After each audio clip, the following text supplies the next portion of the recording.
Gold trusted gold buyers మీరు తాకట్టు పెట్టిన బంగారాన్ని విడిపించి ఈ రోజు ఉన్న మార్కెట్ ధరకు కొనబడను. Welcome to iDream. నేను మీ భవ్య. ఇప్పుడు మనతో పాటు ఉన్నారు సర్జికల్ గ్యాస్ట్రోఎంట్రాలజిస్ట్ డాక్టర్ శ్రీమన్నారాయణ. నమస్తే సార్, ఎలా ఉన్నారు సార్? ఈ పర్టికులర్ కోలన్ క్యాన్సర్ కి సంబంధించి సిమ్టమ్స్ యాక్చువల్ గా ఎలా ఉంటాయి, దాన్ని బట్టి అసలు అది తెలియకుండా ఇగ్నోర్ ఎక్కువగా అందరూ కూడా ఎలా ఇగ్నోర్ చేస్తూ ఉంటారు? జనరల్గా అండి, ఇప్పుడు మనం పెద్ద పేగు ఏంటంటే లాస్ట్ ఒక 20 సెంటీమీటర్స్ కాకుండా మిగతాదంతా మోషన్ లూజ్గా ఉంటుంది అనమాట, అంటే వాటరీ మోషన్ ఉంటుంది అనమాట. సో కంప్లైంట్ ఏంటంటే అంత ఉండవు జనరల్గా ఎందుకంత చెప్పాల్సి వచ్చింది అంటే, సపోజ్ మనకి పేగుల్లో కానీ ఎక్కడైనా గడ్డలాగా వచ్చింది అనుకోండి, క్యాన్సర్ అంటే గడ్డ డైరెక్ట్గా కంప్లైంట్ ఇవ్వదండి మీకు. గడ్డ ఆ ట్యూబ్ని బ్లాక్ చేయాలన్నమాట. సపోజ్ మీకు లివర్ డ్రైనేజ్ పైపులో ఒక గడ్డలాగా వచ్చింది, గడ్డ ఆ ట్యూబ్ని బ్లాక్ చేస్తే పేషెంట్కి జాండిస్ వస్తుంది. యూరిన్ పైప్లో వచ్చింది, యూరిన్ని బ్లాక్ చేస్తుంది. అట్లా గొంతులో వచ్చింది, ఫుడ్ పైప్లో వచ్చింది, ఆ ఏరియాని బ్లాక్ చేస్తుంది. బ్లాక్ చేయడం వల్ల ఏంటంటే ఫుడ్ మింగడంలో తేడా రావడం కానీ అట్లా ఒక పార్ట్ని బ్లాక్ చేయాలన్నమాట. కోలన్లో ప్రాబ్లం ఏమవుతుంది అంటే అంతా లిక్విడ్ స్టూలే ఉంటుంది. నెక్స్ట్ ఏంటంటే కోలన్ మనకి 8 to 10 సెంటీమీటర్ వరకు ఎక్స్పాండ్ అవుతుంది అనమాట. సో ఒక క్యాన్సర్ కోలాన్ని బ్లాక్ చేయడం అనేది జరగదు. సో కోలాన్ క్యాన్సర్కి జనరల్గా కంప్లైంట్ రావడం కూడా తక్కువ యాక్చువల్గా చెప్పాలంటే. అసిమ్టమాటిక్గా ఎక్కువ ఉంటారు అనమాట. బట్ జనరల్గా మనకి ఏంటంటే కోలాన్ క్యాన్సర్ వాళ్ళకి ఫ్యామిలీ హిస్టరీ ఒకటి ఉంటుంది. జనరల్గా వాళ్ళ ఫాదర్కో, ఫోర్ ఫాదర్కో, లేదా గ్రాండ్ ఫాదర్కో ఎవరికైనా మ్యాలిగ్నెన్సీ, అంటే మదర్కో, గ్రాండ్ మదర్కో, వాట్ ఎవర్ థింగ్ ఇస్, వాళ్ళకి మ్యాలిగ్నెన్సీ జనరల్గా అంటే నేను చెప్పేది 1% ఛాన్సెస్ అండి. 99% ఫ్యామిలీ హిస్టరీ లేకుండానే వస్తుంది. లేకపోతే ఏం చేస్తారంటే ఫ్యామిలీలో ఎవరికైనా వచ్చింది అనుకోండి, ఇంకా నెక్స్ట్ ఫ్యామిలీ మొత్తం జీవితాంతం మాకు క్యాన్సర్ వచ్చిందని చెప్తారు. అట్లా కాదు. 100 మంది క్యాన్సర్ పేషెంట్స్ మనం తీసుకున్నాం అనుకోండి, అందులో ఒకరికి మాత్రమే ఫ్యామిలీ హిస్టరీ ఉంటుంది. 99 కోలన్ క్యాన్సర్ పేషెంట్స్ వాళ్ళకి ఎవరికి ఫ్యామిలీ హిస్టరీలు ఉండవు. బట్ జనరల్గా చెప్పేది ఏంటంటే ఫ్యామిలీ హిస్టరీ ఉంటే మనం కొంచెం అలర్ట్గా ఉండమని చెప్పి. వాళ్ళకి ఇంకొకళ్ళు ఏమవుతుంది అంటే వెయిట్ లాస్ అవుతారు వాళ్ళు. యాక్చువల్గా వెయిట్ లాస్ జనరల్గా అవుతారు. హెపటైట్ తగ్గుతుంది. మూడో కంప్లైంట్ ఏంటంటే మనం మోషన్ చెక్ చేసుకుంటున్నప్పుడు మోషన్లో ఏమన్నా ఎల్లో కలర్ కాకుండా వేరే అదర్ కలర్స్ వస్తాయి అనమాట. లైక్ బ్లడీగా ఉండడం కానీ, లేకపోతే మోషన్ మీద బ్లాక్ కలర్ రావడం కానీ, మోషనే ఎల్లో కలర్లో కాకుండా వేరే కలర్లో ఉండడం కానీ, లేకపోతే మోషన్ ఒకసారి కాకుండా మల్టిపుల్ టైమ్స్ వెళ్ళడం కానీ. కొంతమంది ఏం చేస్తారంటే 3 రోజులేమో కాన్స్టిపేషన్ చెప్తారు, 3 రోజులు లూజ్ మోషన్స్ చెప్తారు. అంటే 3 అంటే ఆల్టర్నేటివ్ చెప్పడానికి యాక్చువల్గా.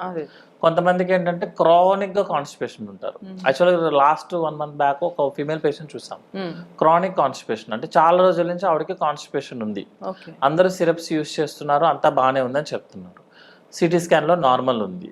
జనరల్గా కొలనోస్కోపీ అనగానే మనం భయపెడతాం. వెస్ట్రన్ కంట్రీస్లో ఏం చేస్తారంటే మీరు 50 years దాటితే కొలనోస్కోపీ అనేది మ్యాండేటరీ. మీకు పెన్షన్ రావాలన్నా ఏమన్నా సరే మీరు కొలనోస్కోపీ చేస్తేనే కుదురుతుంది. మన ఇండియాలో అలా కుదరదు కాబట్టి కంప్లైంట్ బేస్ చేసుకునే వెళ్ళాలి. ఆ పేషెంట్ నా దగ్గరికి వచ్చినప్పుడు కూడా మేము అడిగిన క్వశ్చన్, సరే కాన్స్టిపేషన్ ఉంది కదా, ఒక వారం మందులు వాడి చూడండి, తగ్గకపోతే వీ కెన్ డూ ఇట్ అన్న. వాళ్ళు ఇన్సిస్ట్ చేసింది, తను నాకు కావాలి సార్, నేను లోపల చెక్ చేయించుకుంటాను.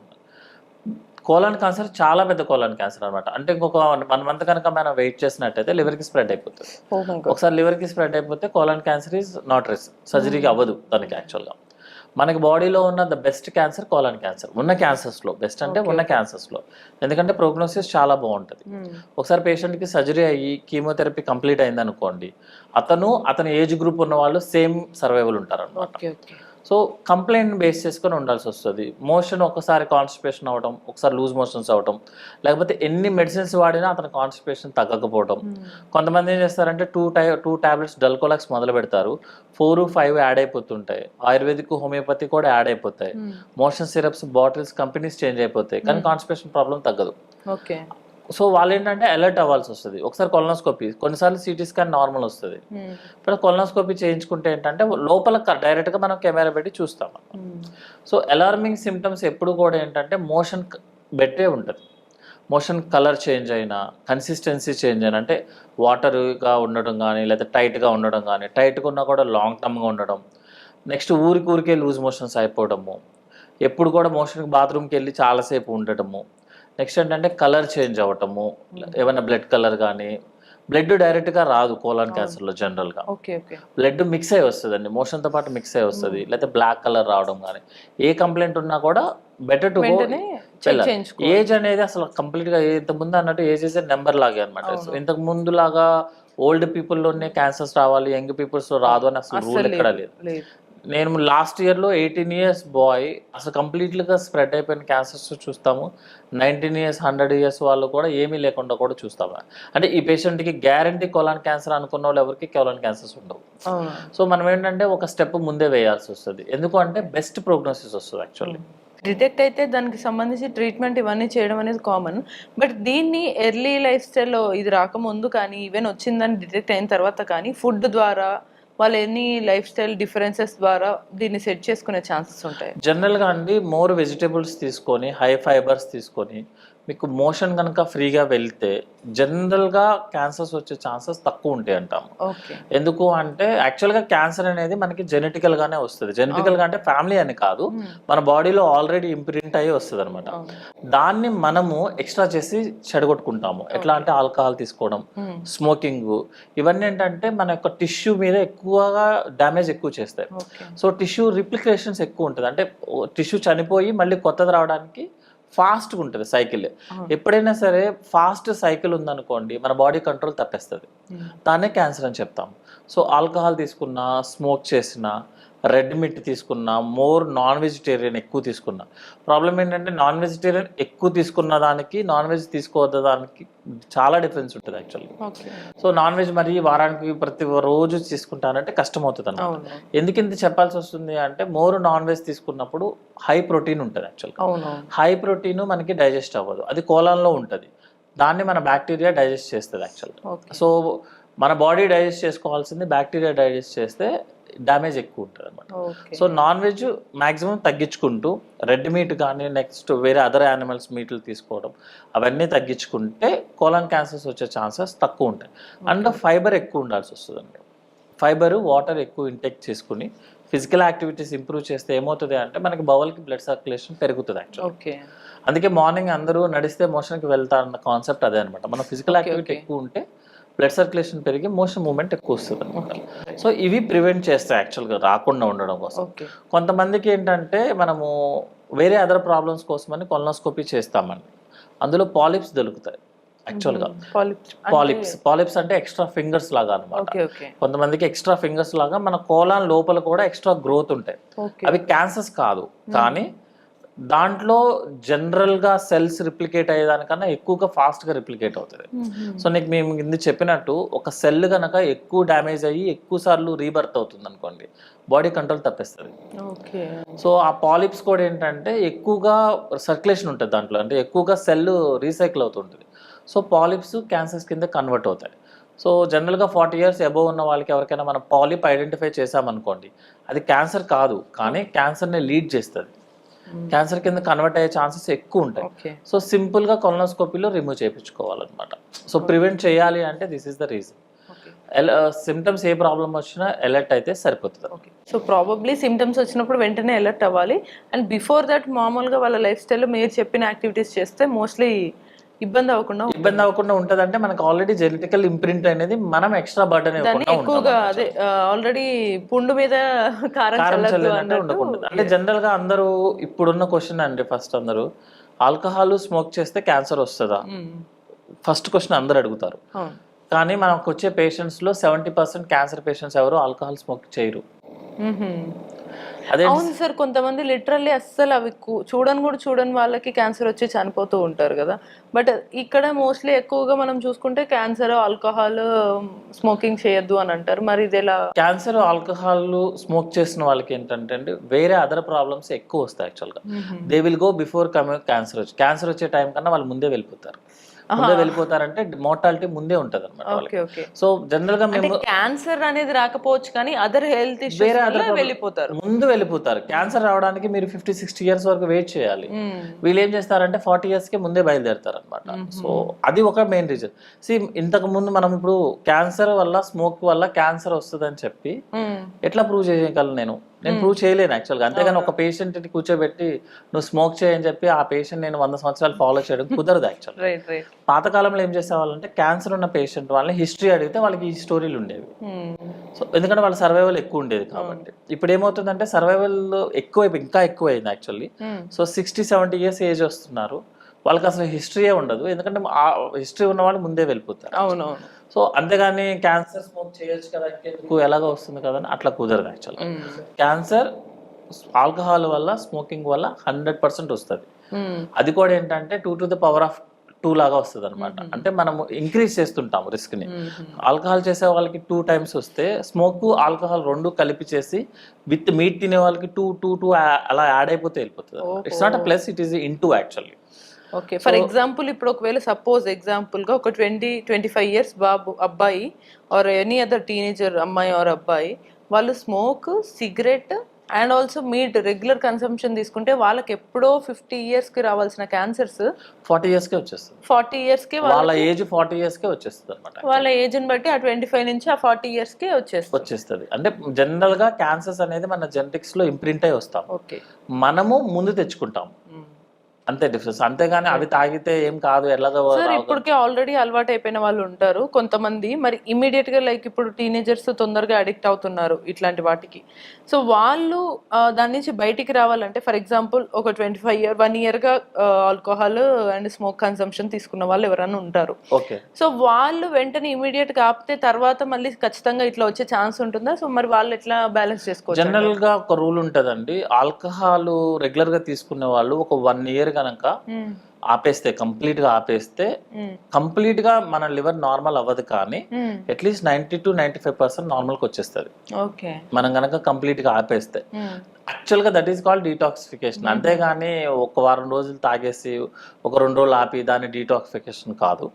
రెగ్యులర్ గా ఆల్కహాల్ తీసుకునే వాళ్ళని మేమేం చెప్తామంటే మీరు ఒక 1 year కంప్లీట్ గా ఆపేస్తే యువర్ లివర్ కంప్లీట్ గా 100% రాదు, ఎందుకంటే డ్యామేజ్ అయింది, ఏజ్ ఫ్యాక్టర్ కూడా ఉంటుంది కదా. 90-95% నార్మల్కి వస్తుంది. స్మోకింగ్ కూడా సేమ్ రూల్. మీరు స్మోకింగ్ కనుక క్విట్ చేస్తే 100% రాదు మీకు, నార్మల్కి వచ్చేది, కానీ అట్లీస్ట్ 90-95% అయితే మాత్రం నార్మల్కి వచ్చేస్తుంది. అంతేగాని అప్పుడెప్పుడో తీసుకున్నాము ఇంకా మాకు క్యాన్సర్ వచ్చేసినట్టే అయిపోయినట్టే అని చెప్పి. ప్రాబ్లం ఏంటంటే మనం ఒక ఇన్ఫర్మేషన్ ఇస్తే దాన్ని యాక్చువల్ ఇంటర్ప్రిటేషన్స్ కాకుండా మనం వేరే ఇంటర్ప్రిట్ చేస్తాం. సార్ దీంట్లో ఆల్రెడీ ఈ టాపిక్ మాట్లాడాం కాబట్టి ఆన్ అన్ అవేర్నెస్ నోట్, ఇప్పుడు నార్మల్గా కొంతమంది ఎలా మాట్లాడతారంటే మీకు తెలీదు, ఇప్పుడు మనం చెప్పామనుకోండి మంచిది కాదంటే నీకే తెలీదు, యాక్చువల్ ఆల్కహాల్ మినిమం ఇంత తీసుకుంటేనే హెల్త్కి మంచిదంట అని వాదించే వాళ్ళు కొందరు ఉంటారు. సో వాళ్ళకి ఏం చెప్తాము, నిజంగానే అసలు ఆల్కహాల్ మంచిదా, ఒకళ్ళు తీసుకుంటే ఎంత మోతాదులో ఎప్పుడప్పుడు తీసుకోవచ్చు, లేదా అసలు వద్దంటే ఏం చెప్పాలి? జనరల్గా మేము ఇప్పుడు వెస్ట్రన్ కంట్రీస్లో అక్కడ కూలింగ్ ఎఫెక్ట్ ఎక్కువ ఉంటుంది యాక్చువల్గా అనమాట. వాళ్ళకి హాట్ కావాలి, అంటే బాడీ హాట్నెస్ హీట్ అవ్వాలి. సో హీట్ అవ్వాలి అంటే మన బాడీలో బ్లడ్ వెజల్స్ డైలేట్ అవ్వాలి. బ్లడ్ వెజల్స్ డైలేట్ చేసేది ఆల్కహాల్ మన బ్లడ్ వెజల్స్ ని డైలేట్ చేస్తుంది యాక్చువల్లీ. సో వాళ్ళకి ఏంటంటే అదొక హ్యాబిట్ లాగా వెళ్ళిపోతారు యాక్చువల్గా అనమాట. అంటే ఎలా అంటే లైక్ 20 ml 30 ml తీసుకుని జస్ట్ ఒక హ్యాబిట్ లాగా ఉంటుంది వాళ్ళు. ఒక 30 ml కన్నా వాళ్ళు దే డోంట్ టేక్ ఇట్, ఎందుకంటే వాళ్ళకి అది రెగ్యులర్ వాటర్ లాగా వాళ్ళకి యాక్చువల్గా. ఎందుకంటే అది తీసుకోకపోతే అక్కడ ఉన్న కోల్డ్ కంట్రీస్కి వర్కౌట్ అవ్వదు. కోల్డ్ ఏమో మీకు బ్లడ్ వెజల్స్ని కన్స్ట్రిక్ట్ చేస్తుంది, అంటే స్ట్రింక్ చేస్తుంది. మన ఆల్కహాల్ ఏమో డైలేట్ చేస్తుంది. మీరు అదే ప్రిన్సిపల్ని హాట్ కంట్రీస్, మన హాట్ క్లైమేట్ ఉన్న కంట్రీలో ఒక పక్క మన క్లైమేట్ ఏమో డైలేట్ చేస్తుంది, మీరు మళ్ళీ ఆల్కహాల్ ఇచ్చి మళ్ళీ డైలేట్ చేస్తున్నారు. దేన్ని చేస్తున్నారు? అట్లా ఉండదు. జనరల్గా కార్డియాలజిస్ట్ వాళ్ళు హార్ట్ ఇష్యూ ఆల్రెడీ ఉన్న వాళ్ళకి, సో వెరీ ఇంపార్టెంట్ ఏంటంటే హార్ట్కి ఇంపార్టెంట్ కాదు ఇది, హార్ట్ ఇష్యూస్ ఆల్రెడీ ఉండి స్టెంట్ వేసుకున్న పేషెంట్, అంటే ఆల్రెడీ బ్లాక్ అయిన పేషెంట్స్ వాళ్ళని కొంచెం ఆల్కహాల్ తీసుకోండి, అది వాసో డైలటేషన్ అంటే బ్లడ్ వెజల్స్ ని డైలేట్ చేస్తుంది అని చెప్తారు. వాళ్ళకి డాక్టర్ ప్రిస్క్రిప్షన్ ప్రకారం ఎంత ఎంఎల్ అనేది చెప్తారు. ప్రపంచంలో ఏ డాక్టర్ కూడా ఆల్కహాల్ తీసుకోండి అని ఓరల్ గా చెప్పడం కానీ, తీసుకోవచ్చు అని చెప్పడం కానీ, ప్రిస్క్రిప్షన్ లో ఇవ్వడం కానీ జరగదు. బట్ వీళ్ళంతా వీళ్ళే తీసుకుంటారు. అది ఓన్లీ నాకు తెలిసి నా నాలెడ్జ్ లో ప్రూవెన్ అయినది మాత్రం, ప్రూవెన్ అంటే ఇట్స్ అ సబ్జెక్టివ్ ఎర్రర్ అండి అంతే. అదేంటంటే ఆల్రెడీ హార్ట్ పేషెంట్ వాళ్ళు, ఆల్రెడీ హార్ట్ ట్రీట్మెంట్ తీసుకుంటున్న వాళ్ళు ని మినిమం ఆల్కహాల్ తీసుకోవచ్చు, very minimum alcohol. Very minimum and అది కూడా బట్ డాక్టర్ చెప్పారు, బట్ వాళ్ళంతటా వాళ్ళు తీసుకుంటే వాళ్ళంతటా వాళ్ళు తీసుకుంటారు. అది తప్ప మిగతా దాంట్లో alcohol is safe to health అని ఉండదు. ఎందుకంటే ఆ పేషెంట్స్ వాళ్ళకు కూడా ఆల్కహాల్ తీసుకుంటున్నప్పుడు ప్యాంక్రియాటైటిస్ రావచ్చు, లివర్ ఫెయిల్యూర్ రావచ్చు.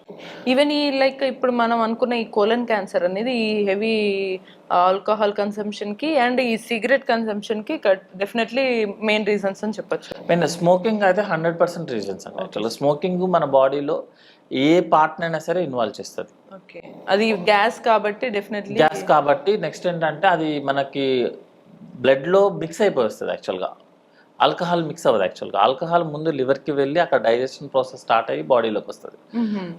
స్మోకింగ్ అట్లా కాదు, మీకు లంగ్లోకి ఎంటర్ అవుతుంది. లంగ్లో నుంచి మన బ్లడ్ సర్క్యులేషన్ ఈచ్ ఆర్బీసీకి స్మోక్ అటాచ్ అయిపోతుంది. అది ఈవెన్ సింగిల్ సిగరెట్ అయినా మీరు 1 year గా ఎన్నిసార్లు తాగినా నెంబర్ ఆఫ్ సిగరెట్స్ పెరిగే కొద్దీ డ్యామేజ్ ఎక్కువ అవుతుంది. Okay, alcohol is different. Alcohol ఏంటంటే మనం కొంచెం తీసుకున్నా మన బాడీ ఎలా మెటబలైజ్ చేసుకుంటుందా అని డిపెండ్ అనమాట. స్మోకింగ్ ఏంటంటే అందులో ఉన్న carbon dioxide, nicotine main problem అనమాట. సో నెంబర్ ఆఫ్ సిగరెట్స్ తీసుకునే కొద్దీ డ్యామేజ్ పెరిగిపోతూ ఉంటుంది. నెక్స్ట్ బాడీలో ఉన్న ప్రతి బ్లడ్ వెజల్ని స్మోకింగ్ ఇన్వాల్వ్ చేస్తుంది యాక్చువల్లీ. సో క్యాన్సర్స్ని ఇంక్రీజ్ చేస్తుంది, బ్లడ్ సర్క్యులేషన్ ఇంక్రీజ్ చేస్తుంది. So alcohol, smoking choose one అంటే చూస్ వన్ అని ఎవరైనా ఓపెన్ ఆఫర్ లాగా చెప్తే ఆల్కహాల్ ఇస్ బెటర్ ఆప్షన్ అనమాట. కానీ ఆల్కహాల్తో వేరే ప్రాబ్లమ్స్ వస్తాయి. Right, definitely problem is mandatory. Problem but at least కొంచెం అన్న మన లైఫ్ స్పాన్ పెంచుకోవాలంటే life span with quality of life span పెంచుకోవాలంటే ఈ రెండు అవాయిడ్ చేయడమే. రెండు అవాయిడ్ చేయాలి. ఒకవేళ మీకు అవ్వట్లేదంటే ఫస్ట్ మెల్లగా స్టార్ట్ చేసేది సిగరెట్ తో స్టార్ట్ చేయాలి. మేము జనరల్ గా ఏం చెప్తా అంటే స్మోకింగ్ ఆపడం కుదరదు అంటే, స్మోకింగ్ అనేది ఒక సైకాట్రీ ప్రాబ్లమ్ అండి యాక్చువల్. అది తీసుకోకపోతే అతనికి ఇరిటేషన్ వస్తుంది. కానీ ఒక 2 puffs తీసుకోగానే ఆ ఇరిటేషన్ తగ్గిపోతుంది. సో అప్పుడు ఆ సిగరెట్ ని పక్కన పడేయమని చెప్తాం. సో అదేంటంటే మనకి మీకు నెంబర్ ఆఫ్ సిగరెట్స్ పెరిగినా కూడా ఏంటంటే మీరు తీసుకునేది తగ్గుతూ ఉంటుంది యాక్చువల్. నెమ్మదిగా ఆపమని చెప్తాము. వీళ్ళు సడన్ గా ఆపమంటే వేరే ప్రాబ్లమ్స్ లోకి ఎంటర్ అవుతారు యాక్చువల్. సో అందుకే స్టార్ట్ చేయడమే తప్పు. స్టార్ట్ చేసిన తర్వాత స్లోగా ఆపడం కరెక్ట్. ఒకేసారి ఆపమంటే వాళ్ళు కూడా తర్వాత అగ్రివేట్ అయిపోతుంది అది problem. Okay okay, right right. చూసారు కదా, చాలా ఇన్ డెప్త్ ఇష్యూస్ అయితే మనకు ఉన్నాయి. ఒకటి కోలన్ క్యాన్సర్, ఇంకోటి సిగరెట్, ఆల్కహాల్ వల్ల ఎంత డ్యామేజ్ చేస్తుంది లైఫ్ని, లైఫ్ స్పాన్ని అనేది మనం చూసాము. సో ఇటువంటి మరిన్ని ఇన్ఫర్మేషన్స్ కోసమైనా లేదు మీకు ఏమైనా డౌట్స్ ఉన్నా కూడా కమెంట్ చేయొచ్చు. అంటే దాన్ని keep watching I dream.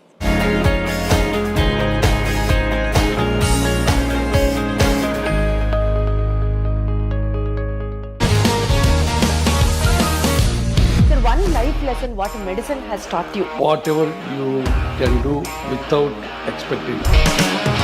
But I really believe మన పాజిటివ్ యాటిట్యూడ్ ఉంటేనే మనం ఏదైనా సాధించగలం. గట్ని మనం కరెక్ట్గా డీల్ చేసినట్లయితే అది మనకి పాజిటివ్ హార్మోన్స్ని రిలీజ్ చేస్తుంది. షుగర్ వచ్చిన వాళ్ళ పరిస్థితి ఏంటి? పొట్ట దగ్గర పెరిగితే దాన్ని ఆండ్రాయిడ్ అంటారు. ఆండ్రాయిడ్ ఫోన్ కదా. అసలు థాట్స్ ఎందుకు వస్తాయి? బ్రెయిన్ డెడ్ అంటే దానికి ప్రపంచం అంతా కూడా కొన్ని నిర్దిష్టమైనటువంటి లక్షణాలు. మానసికంగా ధైర్యంగా ఉంటే క్యాన్సర్ జయించవచ్చు. You are a doctor for a cause sir, అంతే. వాళ్ళకి వచ్చిన ఆదాయం కాకుండా ఫ్రీ సర్వీస్ ఎంతమందికో చేస్తారు.